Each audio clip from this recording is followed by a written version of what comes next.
What it was like being home last. And dude, we do a lot of neon tours. You feel me? A lot of neon bands. A lot of big fucking bright colors at the merch table. A lot of kids buying into that shit instead of what they should be there buying into. And that's the music you feel with hearts, not eyes. And I've never been one to plan shit to say, to generate commotion about my band or attention at our merch table or anything like that. I just say how I feel in the moment. I feel like that's the most authentic way I can deliver what I want to say. And it really makes me happy that tonight, this tour, and this whole month out with these guys, this is a black and white tour of just good fucking music. And I'm thankful that I'm not surrounded by neon for this 1 month. I'm really thankful for that.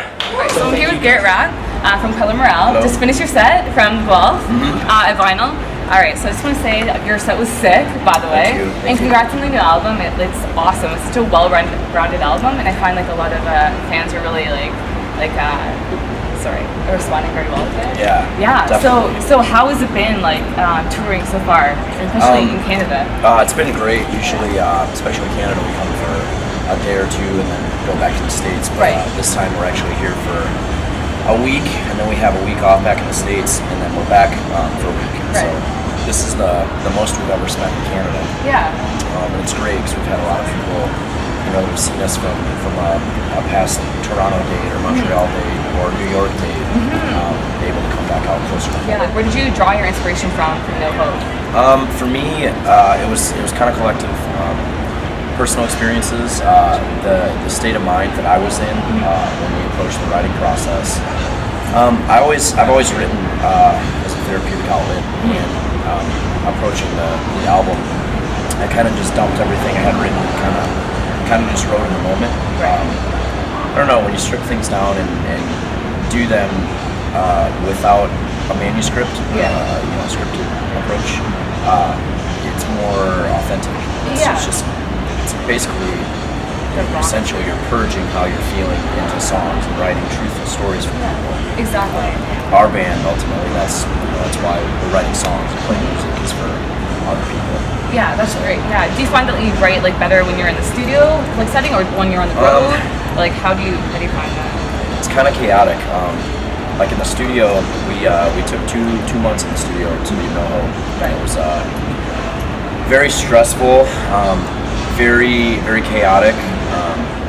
You know, we had a lot of pressure from ourselves. You know, not only to outdo a sophomore album, but to really translate what we were trying to do with you know, the album and the movement we wanted to kind of generate with it. So we set our bars really high for each other, and we're all pretty pleased with it. Yeah. No, honestly, like I said, like this album is solid.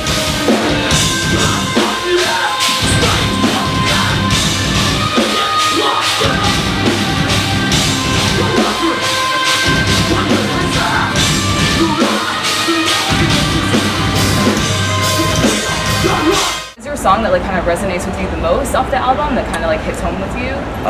The album hits home. It's there's no lyrics on the album. It's just, you know, it's life. It's my life, and you know, stories I've gathered and all the touring. We've been on the road full time for 5 years. Right. And I've had a lot of connections, a lot of relationships, a lot of you know, stories and heartfelt emotions that are evoked by our music. So it kind of motivates you to be even more honest and authentic in your writing. Exactly.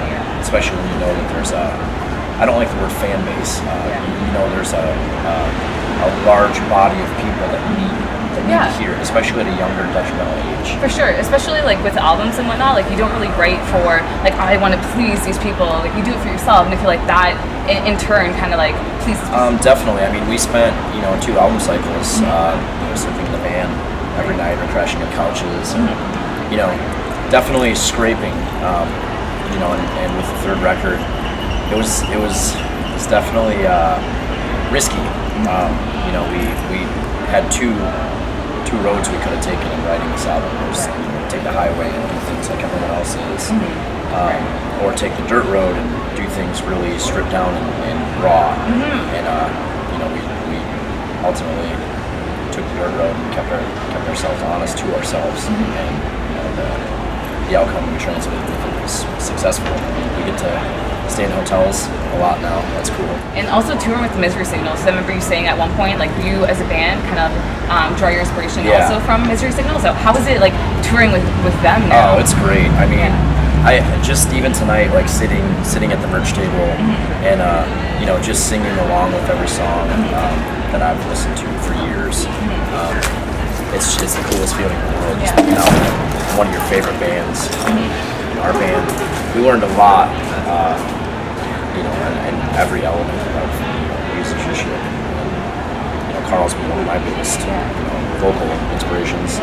So it's just great being out with a band you grew up with as a musician. It's almost like surreal, right? Like, especially at first. And the icing on the cake is, you know, them all being the greatest guys. Yeah, exactly. So like, it's cool too. Like, you are honestly, like, you are such a humble person. It's like really refreshing to see that, and like you make sure like you had that connection with your audience. A lot of bands, like, you can tell, like, you know, they're not as like connected, and I feel like with you make sure you kind of an understanding with myself and the people that support our band is this is not my time out here, it's their time. Fair enough, yeah. So, you know, there's no reason to seclude ourselves somewhere or, you know, sit down the street until our set, or, you know, my time is it's supposed to be here for them, you know, especially you know, kids at younger ages that support our band that may need it. Maybe they don't have anyone listening. Yeah, exactly. Do you plan on like coming back to Canada and like do like a headlining tour perhaps? Yeah, I'd love to. I know a lot of the turnouts in this tour have been insane. Yeah.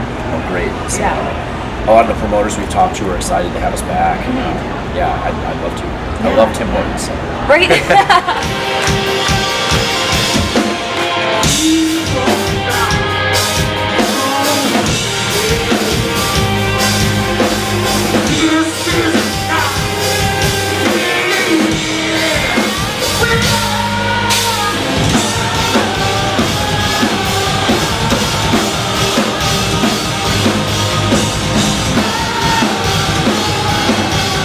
The fans here love you, obviously. So yeah, that's great. And you know, I don't know. It seems like maybe it's just this tour, the bands, you know, the demographic that these bands attract. But there's a lot of heartfelt connections in these shows. And you know, I've sit at the merch table all night, so I'm there communicating all night. I know. It seems like Canada appreciates good music here. You know, there's less BS here. It's just, you know, there's a great hardcore scene here. Yeah.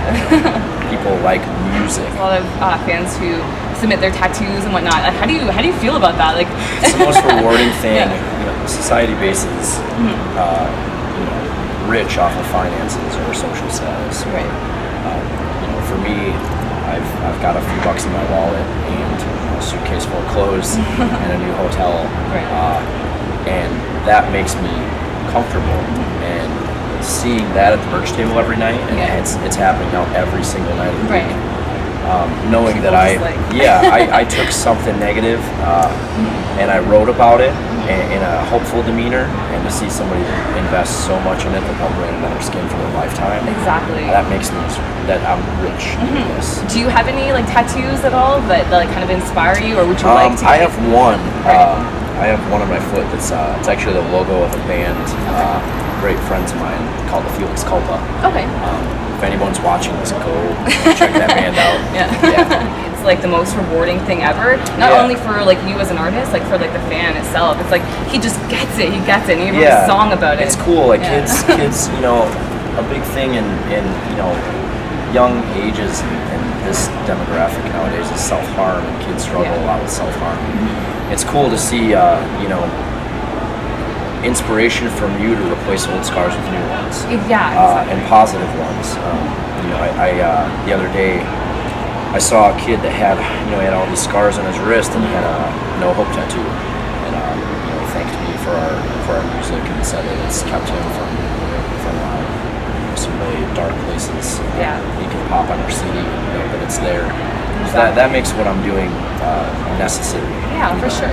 So it's really just kind of reminds you daily why you're here doing this. It's not for yourself. Exactly. Kind of like pushes you to kind of like work a little harder because you know you have like that Definitely. backing you up. Especially like when you're in a certain mood, like you just have that CD you want to pop on and it just kind of like, all right. Yeah, you know? definitely. Yeah, That's it helps a lot. I've connected with things my whole life. Different things, religion, or different things you subscribe to as a kid, or you always want to belong somewhere, feel like you belong somewhere. And for me, as confused as you can be about religion, or as confused as you can be about whatever you are, music just never lies to you. If it finds your heart and it makes a nest there, then it's always there. Exactly. So for me, to know that I'm making that nest for others, it's incredible. That's awesome. Honestly, I'm like really looking forward to like your next tour here. So Yeah, me too. We'll do Yeah. tours sometimes that are 1,500 people. We'll do tours sometimes that are 300, Right. packed into a dirty little club. Yeah. I don't care. Anywhere that I can make music And play. and that anywhere there's even just one person there to watch us, that is necessary. Yeah, exactly. That's awesome. Well, again, thank you very much. Thank Yeah, you. thank you. Of course, it was really nice meeting you, and I You too. appreciate you taking the time. And good luck on the rest of your tour. Thank you. Yeah, no Thanks so worries. much. Thank you.